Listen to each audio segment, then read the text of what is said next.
जय श्री राम प्यारे बच्चों। रामबाण अड्डा 24 पर आप सभी का स्वागत है। इस चैनल पर आपको बिल्कुल फ्री में सभी क्लासेज उपलब्ध कराई जाएंगी। तो चलिए फटाफट हम इस टॉपिक को शुरू करते हैं। शुरू करने से पहले इस लेक्चर को अंत तक देखिएगा। लेक्चर समाप्त हो जाए तो अच्छा लगे तो लाइक और सब्सक्राइब कर दीजिएगा। तो चलिए इसको शुरू करते हैं। क्लास 12 का lesson 1 central idea of dust of snow. The poem dust of snow is composed by Robert Frost. इसका मतलब है द पोयम मीन्स होता है कविता, डस्ट ऑफ स्नो यह कविता का नाम है जिसका हिंदी है बर्फ का कण। इज मतलब है, कंपोज्ड मतलब रचा गया है, बाई मीन्स द्वारा, रॉबर्ट फ्रॉस्ट यह कवि का नाम है। तो इसका पूरा का हिंदी होगा कि यह कविता dust of snow Robert Frost के द्वारा रचा गया है। आगे देखते हैं। This is a simple and short poem. This is a यह है एक सिंपल साधारण, सिंपल मतलब साधारण, एंड मतलब और, शॉर्ट मतलब छोटा, पोयम मतलब कविता। यह एक सिंपल और छोटा सा कविता है। इन दिस पोयम इस कविता में the poet was very sad कवि जो है बहुत दुखी था। चैनल को यदि आपने अभी तक सब्सक्राइब नहीं किया है तो कर लीजिए, क्योंकि इस चैनल पर बिल्कुल फ्री में कोई पेड क्लास नहीं चलाया जाएगा मेरे प्यारे बच्चों। तो चैनल को सब्सक्राइब करके ही आगे बढ़ें। तो चलिए देखते हैं। Once a crow came. Once मतलब एक बार, एक क्रो मतलब कौवा, केम मतलब आया। एक बार एक कौवा आया, एंड मतलब और, सेट मतलब बैठा। सेट जो है सीट का सेकेंड फॉर्म है, ठीक है। सेट मतलब बैठा।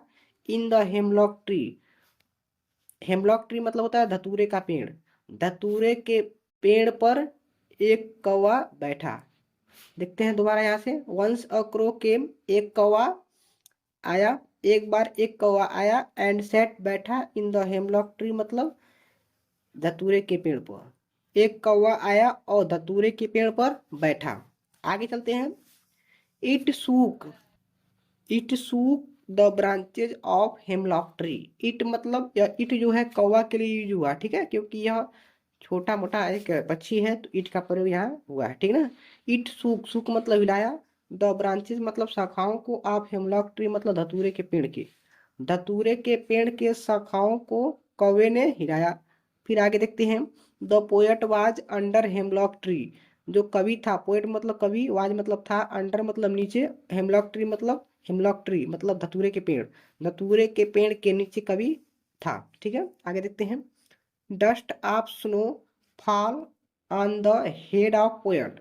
डस्ट ऑफ स्नो, डस्ट मतलब होता है कण, ऑफ मतलब का, और स्नो मतलब बर्फ, बर्फ का कण, फेल मतलब गिरा, बर्फ का कण गिरा, ऑन द हेड मतलब सिर पर, ऑफ पोएट पोएट के, पोएट के सिर पर बर्फ का कण गिरा, ठीक है।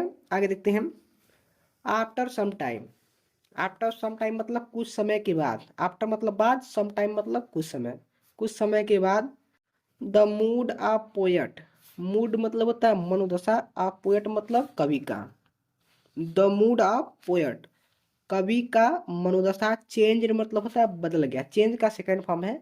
तो कवि का जो है मूड था क्या हो गया, बदल गया, उसकी जो मनोदशा थी वह बदल गई। Now he was very happy. अब जो है यह बदल गया तो वह क्या थे, बहुत खुश थे। अगर आपने इसका व्याख्यान नहीं पढ़ा है तो उसका लिंक मैं डिस्क्रिप्शन में दे दिया हूँ, उसको आप पढ़ सकते हैं, या चैनल के प्लेलिस्ट में जाइए, वहाँ पर आपको मिल जाएगा।